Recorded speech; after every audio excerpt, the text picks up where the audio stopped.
Hi, I'm Emmanuel Achiri, and this is The World Today. The World Today is a television debate and talk show program brought to you by the Department of Political Science and International Relations of the Eastern Mediterranean University and hosted by DAO TV. It is a program which engages students, scholars, and competent actors on topical and current issues in international affairs through expert analysis and enlightening insights. We also seek to stimulate interest in prospective students to undergraduate and postgraduate studies at the Department of Political Science and International Relations in particular, and EMU in general. For our premiere edition, we are honored to have with us Dr. Rok Zupancic. Dr. Rok Zupancic is Assistant Professor at the Defense Research Center, University of Ljubljana. He is also a postdoc at the University of Gra and is currently working on a project funded by the Marie Curie Institute on the normative role of the European Union in North Kosovo. Welcome to The World Today, Dr. Rok. Thank you very much. So, how has your day been? I understand you had a seminar at the Department of Political Science and International Relations. So please tell us, what was it about? What got you interested into this project, and how do you intend to carry it out? So the first idea why I got interested in this project is that I come from the country which used to belong to Yugoslavia, and so does the Kosovo belong to the territory of ex-Yugoslavia. And this was my main motivation. My PhD was connected to the Kosovo peace-building issues, and this was maybe idea that we try to do something more, something that goes beyond the current wisdom and current knowledge of Albanian-Serbian relations. And in this regard, I wanted to focus on intra-Serbian relations and conflicts in Kosovo. And this was actually the main motivation of my research. Oh, quite interesting. During your seminar, there were lots of questions, and unfortunately, we did not have enough time to exhaust the questions. So we have some questions here from some students from the department, if you don't mind. Sure. And the first question basically is, what is the Brussels dialogue, and why is it referred to as one of the cornerstones of EU peace building? So the Brussels agreement or dialogue, it begins as the dialogue and it led to the Brussels agreement, is a series of negotiations and then also documents that have been signed by the political representatives of Serbia and Kosovo. And all of these processes are aimed at improving relations between Serbia and Kosovo. They aim to provide some kind of platform on which the future of not only Kosovo and Serbia would be built on, but also some kind of platform for the integration and stabilization of the whole Western Balkan region. Interesting. So basically, during the seminar and based on the little I know about this issue, two questions often arise regarding the Brussels dialogue. The first is the dialogue helping Kosovo and Serbia in the normalization of relations? And the second is the process helping the lives of citizens in both countries, especially those in Kosovo? If we look at the Brussels dialogue from the perspective of 2018, so this is 5 years after the dialogue or agreement has been signed, it can be seen in a way as a success, because bringing the conflicting parties to the table, to the negotiations, and having them being prepared, at least theoretically, to solve the issue is definitely a step forward. But another thing is, what does this mean for the citizens of Kosovo, both Albanians, Serbs, and other members of other ethnic communities? And when we come to these questions, things are not that optimistic anymore, because from Brussels, maybe the conflict seems normal and maybe it got stabilized for Brussels perspective, but on the ground some people are still facing very big problems which also arise from the legacy that the European Union is sometimes turning a blind eye to the development of insecure relations that followed the Brussels Agreement. Sometimes it also turned a blind eye to the corruption, not only its own lines, but also in terms of some members of these ethnic communities which are involved in some cases, criminal activities as well. And even though the European Union officials very often know that certain people are involved in some problematic activities, they do not react. And the main explanation is why they do not react is that they say that they do not have a mandate to do something. So you have this situation when conflict is frozen in time, no one is really satisfied, but out of it there are a lot of people who benefit from this frozen conflict. Of course, not people on a, let's say, low level or the average people, but some, let's say, political elites on both sides, Kosovar and Albanian, and Serbian, benefit very well. Wow. You know, I'm not sure I got the quote right, but I was watching this thing. It's a South Korean movie the other day, and it was basically on the relations between the South and North.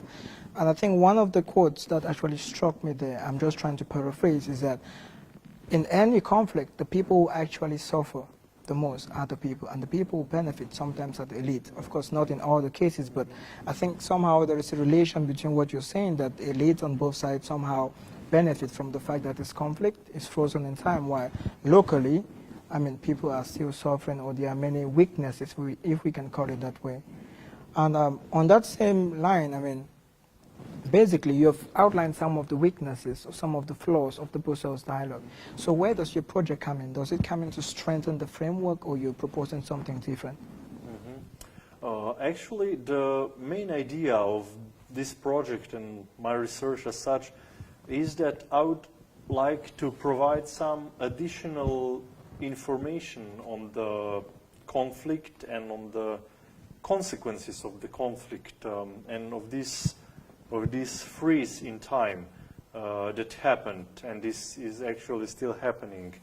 So yeah, I would like to give some kind of recommendations, not only to the EU but also to the local politicians to pay more attention to the everyday life of citizens, not only that they concentrate on this very strategic and on very top level. And one of the main flaws of the Brussels dialogue is that the people of the northern Kosovo, so those people who have to live with the Brussels dialogue and the consequences, are really rarely consulted and asked what do they want in this dialogue. A lot of people in the north of Kosovo, now I'm speaking about the Serbs mostly, would say that actually it's the government in Kosovo, so the Kosovo government, and the government of Serbia who are deciding for themselves, for the normal common people. And I think this is definitely not a good approach of the EU. I'm very much for the inclusion also of these local representatives in the negotiations and such. The other thing is, of course, who are these locals who should be consulted and asked. So, I mean, you have an idea about this? I mean, the locals, or is still research which is ongoing? Actually, my research is still ongoing, and the more research I do, the less ideas I have, which is very much frustrating. I have to admit that. But on a serious note, I think it's very important that the EU as an organization, would not insist and put, let's say, that much of effort to keep certain people on both sides in power. I think that European Union has been committing some mistakes in this regard, that some people who kind of assure stability in Kosovo, and here I mean politicians on both sides, always receive some kind of support from the EU. But yeah, for the common people, things do not change. It's not very optimistic. But are there any other organizations, I mean, apart from the European Union, are there any other organizations, maybe local NGOs who are actually working or work in collaboration with the EU, or maybe as independent organizations towards maybe peace-building measures or something? You know, where you have money, you also have NGOs which develop, and we should not turn a blind eye to that. This is the fact.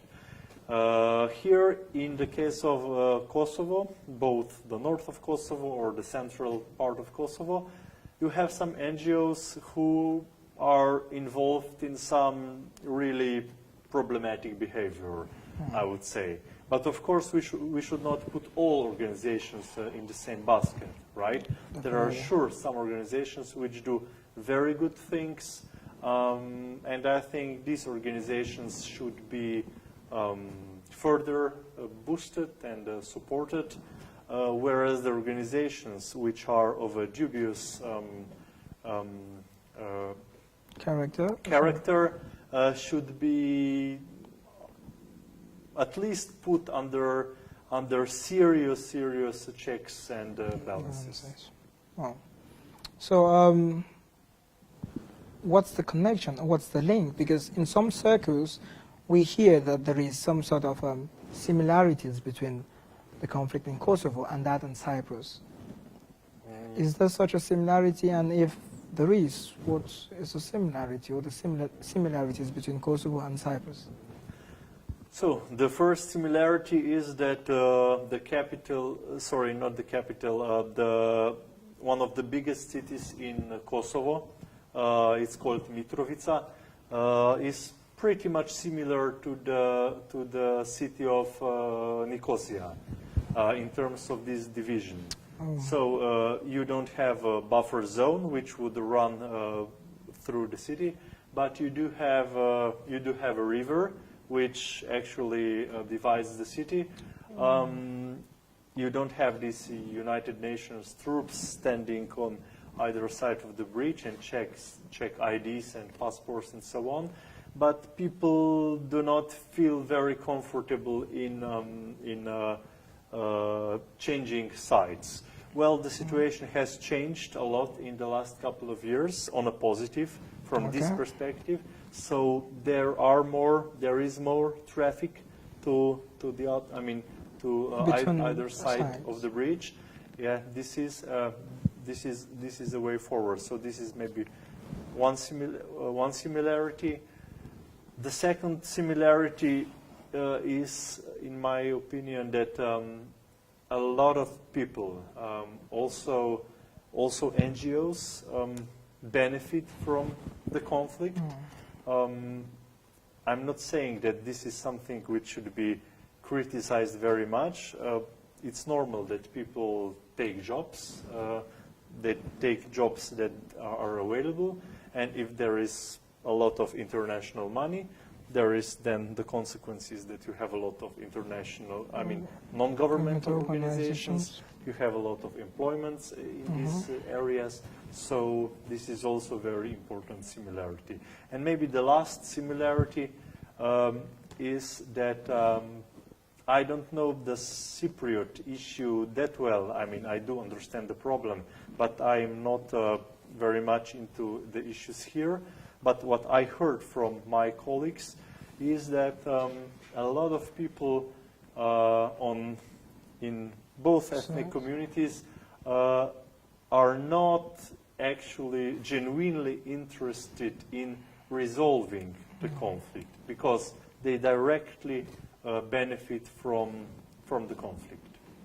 Okay, interesting. I mean, let's say in the case of Kosovo, for example, is it the elites who are interested in maintaining the stalemate, or even within the local communities, I mean, within both ethnic communities, I mean, the everyday citizen, is there also a lack of will to want to look for an agreement, or is it just among the political elite? Actually, political elites, in my opinion, are definitely not interested in real solution. And this is similar to the case of Bosnia and Herzegovina, which is not far away from Kosovo. But then when you come to the let's say, common people, there are definitely some intellectuals, young people on both sides, who are genuinely interested to resolve the situation. But you have a lot of, let's say, communities in either side of this border or in both societies who have been maybe suffering too much in the conflict, and they are not ready to, to approach the other ethnic community, and I'm not that much optimistic for that part. And maybe just another note with regard to the students, I mean to the young people. Also the young people, sometimes we say, okay, young people are very positive, they will, they don't have prejudices and so on. In some cases, this is not the case. Sometimes the youngsters are even more divided than people who have experience of living in one country, which once was together, and here I mean Yugoslavia. Wow. I mean, if there is one thing I noticed, let's say, about the situation in Cyprus, I think from one of my instructors also a while back, was the issue of what the study in school. I mean, for example, I think there was a time when the textbooks, because sometimes these textbooks actually build this mentality, they ingrain in these young people how to think about this conflict and how to approach it. So is it the same case in Kosovo, where, let's say, in central Kosovo, the textbooks blame the other side, and let's say north, the textbooks also blame the other side? So can this be a reason? Is it, the first question basically is that the case there? Do we have like different textbooks? And how are these textbooks constructed? Basically, the curriculum of the schools, how are they constructed? Do you think it plays a role? Absolutely. This is one of the crucial questions. Textbooks are different. So the textbooks in the north of Kosovo or in Serbian enclaves are written in Serbian language by Serbian scholars and professors and so on. And they mostly study about the so if you go back to the Middle Ages, they study about the Great Serbia, so the Kingdom of Serbia, which was actually established in the area of Kosovo. And of course, they learn this, and they, all the poems and the culture and traditions are in Serbia all about Kosovo, that it's part of Serbia.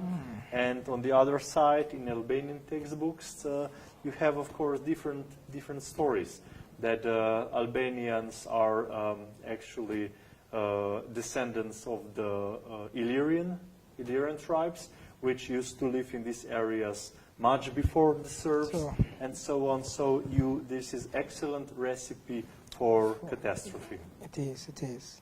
Well, I'm sure our viewers and our students, are learning a lot from this, because I think basically it's not only, let's say, Cyprus or Kosovo. I mean, increasingly we have this interested conflicts and all of this, and so I think this example, the work you're doing, it's an eye-opener for all of us. I mean, in terms of like peace-building measures, and also in terms of how can we put an end to some of this difficult or somehow intractable conflicts, if I may put it that way. That aside, I mean, what does the future hold in terms of your research? Do you have a time limit when you want to publish it, or in terms of collaboration, are you working with others, or you intend to collaborate with other persons on this project? Actually, I will finish this very project in September of this year, so this will come to an end quite soon. And this is the last part of my research when I'm doing some kind of dissemination activities for the project as such. But one of the reasons why I came to the university here is that I wanted to meet some people who would be willing to work on the future projects that will be launched either by me or by some of my colleagues, because it's very important that, for example, the, let's say, Cypriot issue is not researched by us researchers who are far away, and vice versa. It's very, let's say, naive that researchers from Cyprus could do very good research related to Kosovo. So I really wanted to meet people, to get to know the people here, and let's hope that there will be some interesting opportunities that our universities could collaborate. Right. Well, that's an interesting proposal, but as you know, our students are international. Of course, they're Cypriots and international as well. So is it only a collaboration between, let's say, academicians in Kosovo and those in Cyprus, or in terms of like similar conflict-prone areas? I mean, conflicts that have a similarity with Kosovo, because let's say one of our students might have a research which is related or similar to that of Kosovo. Is that possible, or is it limited just to Kosovo and Cyprus? No, absolutely. I mean, of course, my background is in conflict studies, so I'm also familiar with other conflicts, and I'm very much interested in other conflicts. After you work on one certain conflict for that long, you would like to escape this conflict and, to learn something hopefully new. with a solution first before escaping. Yeah, hopefully, inshallah, as some people say. But yeah, definitely, I mean, all kinds of cooperation would be much appreciated. So I really hope that something develops out of it. Well, it has been an honor to have you here, Dr. Rok Zupancic. I hope I got the name right. Absolutely correct. Okay. Well, I'm sure that our viewers and our students have learned much, not only from the interview, but also the seminar you gave at the department.